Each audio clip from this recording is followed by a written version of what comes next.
Hi, it's Pam at South Shore Travel. I'm really glad that you clicked on my video. I thought tonight I'm finishing up a day of, busy day, kicking back with a cup of Mexican hot chocolate and some of my favorite Christmas dishes that my parents used to have. And I'm not really much for cutesy things, but during Christmas time, I am. You see, I've got these little houses that those were my parents, and I think they're just really cute. So I have those out tonight and other things.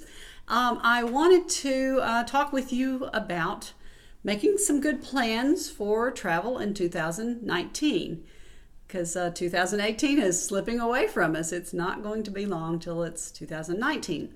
And I'd like to talk with you about some of the travel trends and some of the top destinations for 2019. And also, there are some top destinations where we need to book things for 2020. So, the top 5 destinations for 2019, I've got a list here, include Italy, France, South Africa, the U.S., and Iceland. Now, the top emerging destinations, these are places that are really capturing people's attention, and their tourism departments and all the hotels and people like that, they're really working together to develop some really neat opportunities if you visit their countries to experience what's best about their destination. So those include Japan, Croatia, Iceland, Portugal, and Egypt. A lot of times people say, oh, I'd love to go to somewhere, very exotic, or go do something, cooking class in Italy or whatever, but they think, well, I just don't know that I can afford it. Or I don't know if I can plan ahead, because I'm always telling people planning ahead is the way to get what you really want. So I work with people all the time, and we talk in terms of, okay, maybe I can't do this next year. Maybe it's the next year, or maybe I don't know exactly when I can do this trip next year. But what we start out with is, okay, tell me the experience you're looking for. What is it you really want? Because people get so much bad information out there, whether it's things you see on TV or whatever. So we like to make sure you have the real scoop in terms of the times of year and what makes sense to do in a certain destination. So quite often we talk in terms of, first of all, what kind of experiences are you looking for? About how long can you be gone whenever we do send you? What time of year is likely to work for you? And then we can give you ideas of what the pricing will probably be. And then with those tools in mind, maybe we have to wait a while before we actually book that trip. But at least you're armed with, okay, here's what's reasonable, and then we can move forward when you're able to. So that's something that we try to really help you with. Now, a lot of times people don't really understand this concept. Okay, let's pretend like I've put out a world map and I've laid it out here on the table of the whole world. Okay, now envision that, and envision you having a big marker where you go and you draw a circle around the entire world. Now put a little dot where you live. Okay, in my case, we're here in South Texas, south of Houston. Okay, so we put a little dot here in the Houston area. Now look around that globe and think of, where are those places that if you have an interest in travel, where is it that you've always thought, oh, I'd just love to go to Scotland, or I'd love to go to Italy, I'd love to go to New Zealand, or go on an African safari. Those kinds of things are kind of the first thought. Okay, so maybe you put little dots in those destinations. Maybe you want to go to New York City, maybe you want to go to Quebec, go to Machu Picchu, those kinds of things.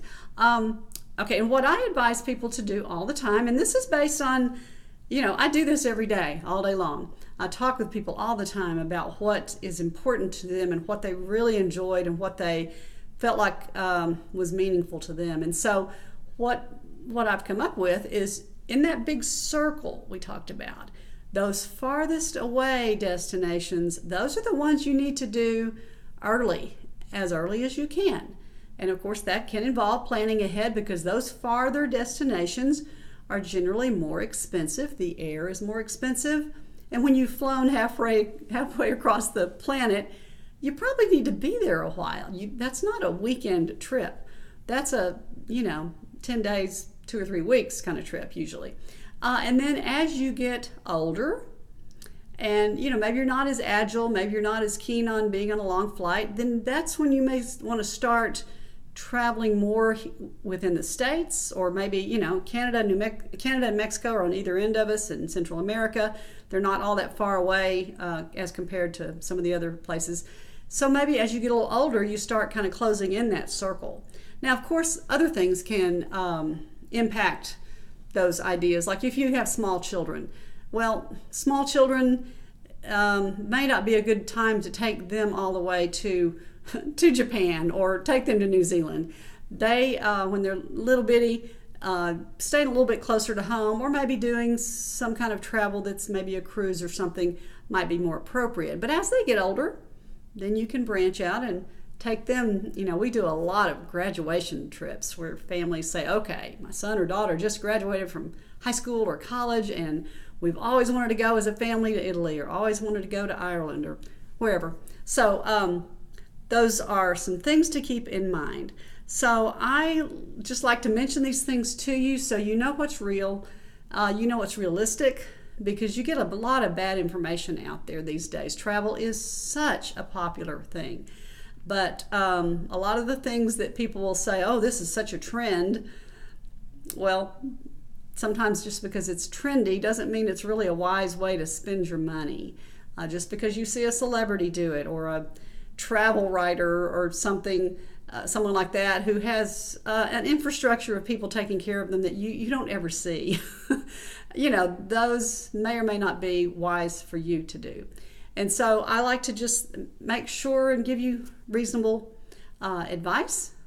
Also, if you are a business owner, check with me about our joint ventures, whether you are a business owner or like a leader of a club, maybe a leader in your church group.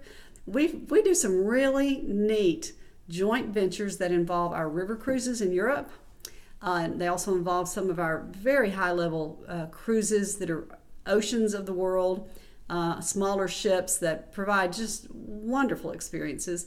So anyway, talk to me about those if you have an interest in that. And if you are a foodie or you really like great wine, let's talk, because there are some wonderful options out there you may not know about. So I hope this was beneficial to you. Ask me questions if you've got questions. Please share the video. We'd love for people to know about us. And we hope we can do what we always aspire to do, which is create journeys from your everyday that take your breath away. So talk to you soon. Thanks for listening. Bye.